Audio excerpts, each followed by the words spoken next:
Bom dia, filha! Vou preparar o nosso café. O que você prefere? Pão, tapioca ou aquele ovinho especial que só sua mãezinha aqui sabe fazer, hein? Oba, eu quero o ovinho especial da Dona Sol, hein?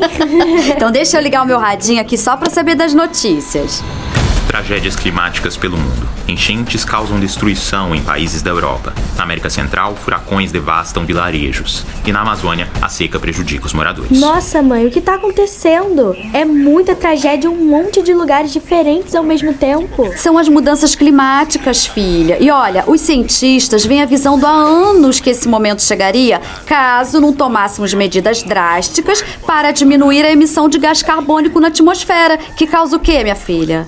O aquecimento global. Mas parece, filha, que os governos mundiais e as grandes empresas preferiram o quê? Arriscar. Aí agora o que acontece? O que acontece, minha filha? A gente tá sofrendo as consequências. Caraca. Meu amor. É isso. Foi o caso do Enio José da Silva, presidente da ADVIC, Associação dos Deficientes Visuais de Canoas, e de tantos outros conterrâneos dele. O Enio passou por momentos de desespero em maio de 2024, quando praticamente todo o estado do Rio Grande do Sul sofreu com cheias. E nós vamos conversar com ele agora. Bom dia, Enio. O que aconteceu na sua cidade? A ADVIC é uma entidade referência na região metropolitana de Porto Alegre, sediada em Canoas. Foi fundada em 24 de agosto de 1996 e tem como objetivo promover, habilitar e reabilitar pessoas cegas e com baixa visão. Ocorre que no mês de maio a entidade foi destruída, pela catástrofe climática que nós tivemos aqui, perdendo tudo, a sede, equipamentos, e foi uma destruição total. E as pessoas cegas tiveram ainda mais dificuldade? Receberam orientações adequadas? A grande dificuldade nesta enchente, o fato do poder público não estar preparado, não ter feito um cadastro das pessoas com deficiência para que elas fossem melhor atendidas. Nós precisamos fazer uma peregrinação nos abrigos para descobrir onde estavam os associados, para fazermos o nosso mapeamento dessas pessoas, para que pudéssemos dar um atendimento mais digno, uma situação melhor para todos e mostrando, com tudo isso que aconteceu aqui no nosso estado, Rio Grande do Sul, não houve muita repercussão em relação às pessoas com deficiências, sobretudo deficientes visuais, Parece que nós ficamos invisíveis. A ADVIC nunca deixou de atender o pessoal, mesmo durante a catástrofe climática, e precisamos alocar um espaço para esses atendimentos.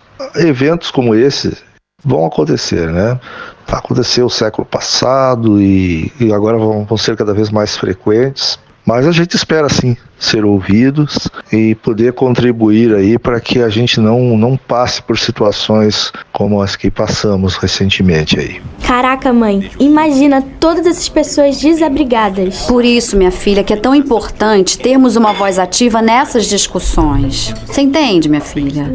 A gente espera que as discussões sobre mudanças climáticas incluam definitivamente as pessoas com deficiência. Muito obrigado, Enio. E para entender melhor o que está acontecendo pelo mundo, nós vamos conversar agora com Marcelo Selucchi e Silvia Midori, do CEMADEM, Centro Nacional de Monitoramento e Alertas de Desastres Naturais. Bom dia, vou começar fazendo uma pergunta para o Marcelo, que é meteorologista. Afinal, o que explica esses fenômenos cada vez mais intensos e frequentes em todo o mundo? Planeta Terra, a atmosfera, é o que nós chamamos de efeito estufa. Ou seja, os gases que compõem a atmosfera formam o que seria quimicamente uma estufa. Se não tivéssemos essa mistura de gases, a temperatura do planeta seria muito mais baixa do que é ao ponto de não permitir a vida na Terra. Então, o chamado efeito estufa é uma condição natural da atmosfera. Só que, nos últimos 150 anos, e especialmente depois da Segunda Guerra Mundial, a partir de 1950, mais ou menos, o mundo começou a se industrializar e, a partir dali, a emitir muito mais gases com efeito estufa do que estavam presentes antigamente, né? Então você foi lançando uma série de gases que reforçaram, incrementaram esse efeito estufa que já estava presente. Então, como consequência disso, a temperatura do planeta já aumentou. Então, a atmosfera funciona como se fosse uma panela de pressão, né? A fornalha da atmosfera é o calor do Sol. Então, se você está aumentando o calor da panela de pressão, ela vai ter mais força para produzir, enfim, movimentos extremos, no caso da Terra. A atmosfera tem mais energia agora e pode produzir mais extremos climáticos. E, bom, outra coisa é que uma atmosfera mais quente, ela consegue reter mais umidade. E essa umidade pode se transformar em chuva. Então, por isso também que nós estamos tendo uma maior frequência de chuvas extremas, porque uma atmosfera mais quente retém mais umidade, um oceano mais quente evapora mais umidade, que é possível agora ser retida pela atmosfera, mas também está o outro lado. Nós estamos desmatando, nós estamos mudando o clima do planeta e com isso também estão aumentando os períodos secos. A Silvia é geógrafa e também é do CEMADEM. Silvia, os países estão empenhados no combate à crise climática? Bom, ainda que muitos países tenham se comprometido com as agendas globais, né, a exemplo do Marco de Sendai e Acordo de Paris, ainda é insatisfatória a implementação de medidas efetivas para se lidar com os efeitos das mudanças climáticas. O compromisso de cada nação em reduzir, por exemplo, as emissões de gases de efeito estufa tem efeito em escala global e, por isso, todos deveriam estar comprometidos em alcançar as metas acordadas. Bom, de modo geral, os países têm postura reativa, né, quando o desejável seria que medidas preventivas fossem instituídas previamente aos impactos. Olha, os acordos não saem do papel, tá? É preciso agir. E no Brasil especificamente, Silvia? Bom, a chamada reação rápida, né, seria a resposta aos desastres. No caso do Brasil, há certa coordenação, né, em dar a primeira resposta aos desastres, né, órgãos de proteção e defesa civil, corpos de bombeiros, né, que estão na linha de frente para essas emergências. Mas quanto à prevenção, né, em sua essência, ou seja, antes que o risco se instale, ainda há muitos desafios a serem vencidos. Marcelo, como vocês organizam essa resposta? É feito um mapeamento? Como funciona? No CEMADEM fizemos um cruzamento das áreas de risco com a população, usando dados do IBGE para categorizar o nível de vulnerabilidade, em função de quantas pessoas estão morando, quantas são crianças, idosos, qual é o nível de renda, qual é o nível de escolaridade, qual é o tipo de moradia, né? Então, tudo isso faz parte dessa grande maquinária que, digamos, lidar com a questão dos desastres. Mas, de novo, se você não tem um bom plano de contingência, isso não vai funcionar muito bem. E quando eu digo plano de contingência, isso inclui fazer simulados e fazer, não sei se são palestras ou algum tipo de educação com a população para a pessoa confiar na sua defesa civil, confiar nos alertas, saber o que precisa fazer. Na verdade, a população ela tem que seguir as orientações da defesa civil do município que habitam. Só que, para isso, existe todo um trabalho que as próprias defesas civis precisam fazer. Isso digamos, em município, aí cada município é um mundo diferente, mas temos municípios onde os desastres são muito frequentes, tem muitas áreas de risco, enfim. Então, começa por um plano de redução de risco. Pode incluir obras de engenharia, infraestrutura, né? Sei lá, se for o problema de deslizamentos de terra, por exemplo, pode ser até obras de contenção de encostas, se forem inundações, desassoreamento dos rios, uma melhor canalização, reflorestamento, de margens e cabeceiras. Isso é muito importante. Nem todas as soluções passam por obras de engenharia, né? A natureza tem às vezes muitas respostas. Não remover a vegetação em áreas de encosta, pelo contrário, reflorestar. A vegetação sempre é um aliado. Então, plano de redução do risco.